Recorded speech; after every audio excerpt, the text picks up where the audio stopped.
Welcome to my channel Priya's cooking Tamil. இன்றைக்கி ஒரு healthy recipe palak sambar எப்படி செய்யுதுன்னு பார்க்கலாம்.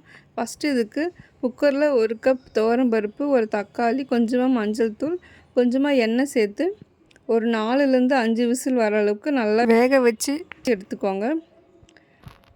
இப்போ இது நல்லா கடைஞ்சி தனியாக எடுத்து வச்சுக்கோங்க.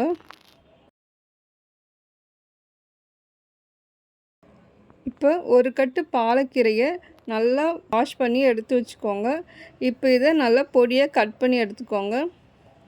இப்போ ஒரு கடாயில் கொஞ்சமாக எண்ணெய் சேர்த்துக்கோங்க. எண்ணெய் நல்லா காஞ்சதும் 1/2 ஸ்பூன் சீரகம், 1/2 ஸ்பூன் கடுகு சேர்த்துக்கோங்க. இது நல்லா பொரிய விட்டுருங்க. இது நல்லா பொரிஞ்சதுக்கப்புறம் ஒரு வெங்காயம் பொடியாக நறுக்குனது, ஒரு பச்சை மிளகாய் பொடியாக நறுக்குனது, 10 பல்லு பூண்டு நல்லா இடித்தது சேர்த்துக்கோங்க. இப்போ இது நல்லா வதக்கி விட்டுக்கோங்க.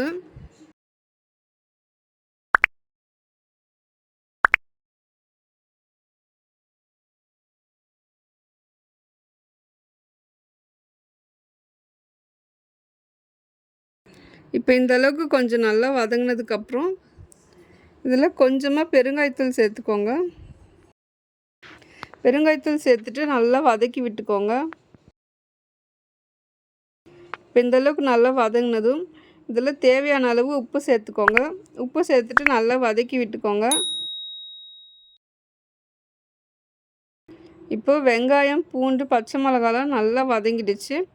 இப்போ இதில் 1 ஸ்பூன் குழம்பு மிளகாய்த்தூள் சேர்த்துக்கோங்க. அப்படி இல்லைன்னா 1 ஸ்பூன் சாம்பார் தூள் சேர்த்துக்கோங்க. இப்போ இது எண்ணெயிலே இந்த மாதிரி நல்லா வதக்கி விட்டுக்கோங்க.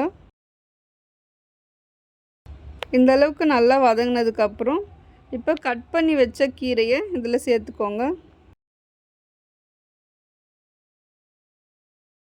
கீரையை சேர்த்துட்டு நல்லா வதக்கி விட்டுக்கோங்க. ஒரு 5 மினிட்ஸ் நல்லா வதக்கி விடுங்க. அதுவே நல்லா சுருண்டு வந்துடும்.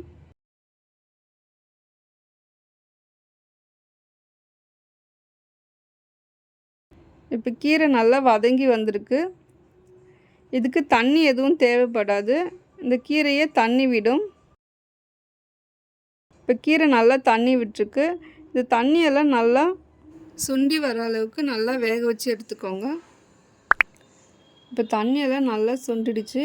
இப்போ கீரை வெந்துச்சான்னு செக் பண்ணிக்கலாம். கீரை நல்லா வெந்துருச்சு. இப்போது கடைஞ்சி வச்ச பருப்பு இதில் சேர்த்துக்கோங்க. பருப்பு சேர்த்துட்டு நல்லா கலந்து விட்டுக்கோங்க. இப்போ இது நல்லா கொதிக்க விட்டுருங்க. எந்த அளவுக்கு உங்களுக்கு திக்காக வேணுமோ அந்த அளவுக்கு நல்லா கொதிக்க விட்டுருங்க. இப்போ ரொம்பவே டேஸ்டியான அண்ட் ஹெல்த்தியான பாலக் சாம்பார் ரெடி ஆயிடுச்சு. இது நல்லா கொதித்ததுக்கப்புறம் கேஸ் ஆஃப் பண்ணிவிடுங்க. இப்போ இது ஒரு பவுலுக்கு மாற்றிக்கோங்க. இந்த சாம்பார் ஒயிட் ரைஸ் கூட வச்சு இதுக்கு சைட் டிஷ்ஷாக பொட்டேட்டோ ஃப்ரை இல்லை வாழைக்காய் ஃப்ரை வச்சு சர்வ் பண்ணுங்கள். ரொம்பவே டேஸ்ட்டாக இருக்கும் அண்ட் ஹெல்த்தியும் கூட. உங்களுக்கு இந்த வீடியோ பிடிச்சிருந்தால் மறக்காமல் பிரியாஸ் குக்கிங் தமிழ் சேனலை சப்ஸ்கிரைப் பண்ணிவிட்டு லைக் பண்ணிவிடுங்க. தேங்க்யூ.